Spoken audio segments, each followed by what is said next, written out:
Green card application હવે ખાલી paper work અને પ્રાયોરિટી ડેટનો જ ખેલ નથી રહ્યો.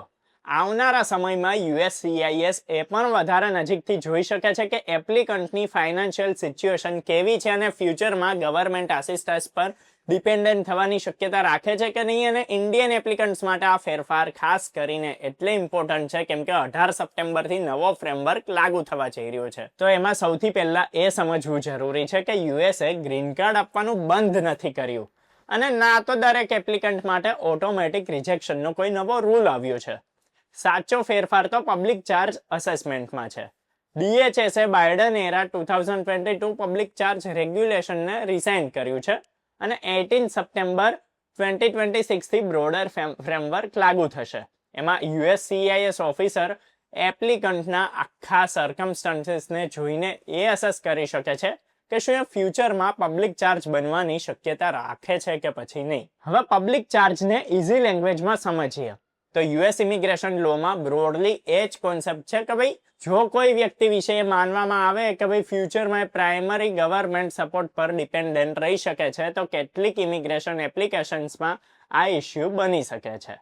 નવી ગાઈડન્સમાં ઓફિસર એપ્લિકન્ટની age, health, family status, income, assist, financial resource, education અને સ્કિલ જેવા ફેક્ટર ઓવરઓલ પિક્ચરના રૂપમાં જોઈ શકે છે. માની લો કે કોઈ Indian professional employment base green card માટે ફોર્મ I-485 ફાઇલ કરી રહ્યો છે. એની જોબ અને સેલેરી બરાબર છે પણ યુએસસીઆઈએસ એમની બ્રોડર ફાઇનાન્શિયલ સર્કમસ્ટન્સીસને પણ અસેસ કરી શકે છે. તો ફેમિલી બેઝડ એપ્લિકન્ટના કેસમાં ફેમિલી, ઇન્કમ, હાઉસહોલ્ડ સર્કમસ્ટન્સીસ અને એફિડેવિટ અને સપોર્ટ જેવા ફેક્ટર રેલેવન્ટ થઈ શકે છે. પણ અહીં એક વાત બહુ ઇમ્પોર્ટન્ટ છે કે ભાઈ ગવર્મેન્ટ બેનિફિટ લેવા ઓટોમેટિકલી ગ્રીન કાર્ડ રિજેક્શન નથી બની જતું. દરેક બેનિફિટ એ પબ્લિક ચાર્જ ટેસ્ટમાં એ રીતે નથી આવતો.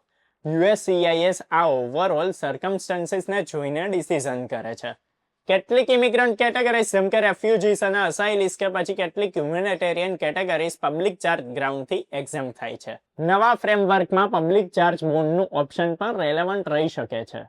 જો યુએસસીઆઈએસ કોઈ એપ્લિકન્ટને લાઇકલી પબ્લિક ચાર્જ માને છે તો એપ્લિકેબલ સર્કમસ્ટન્સીસમાં બોન્ડની પોસિબિલિટી સામે આવી શકે છે. પણ એપ્લિકન્ટ પોતાની તરફથી બોન્ડ જમા કરાવીને એપ્લિકેશનમાં સેફ રહી શકે નહીં. આ ડિટર્મિનેશન યુએસસીઆઈએસની એસેસમેન્ટ પછી જ રેલેવન્ટ થાય છે. તો ઇન્ડિયન ગ્રીન કાર્ડ એપ્લિકન્ટ્સે હવે શું કરવું જોઈએ? તો સૌથી પહેલાં તો તમે પોતાના ફાઇનાન્શિયલ ડોક્યુમેન્ટેશન વ્યવસ્થિત રાખો. ઇન્કમ, એસેટ, એમ્પ્લોયમેન્ટ અને ફેમિલી રિલેટેડ ડોક્યુમેન્ટ એક્યુરેટ હોવા જોઈએ. બીજું કે ભાઈ જો તમે કોઈ ગવર્મેન્ટ બેનિફિટ લીધો છે તો ડરીને એને બંધ ના કરી દો.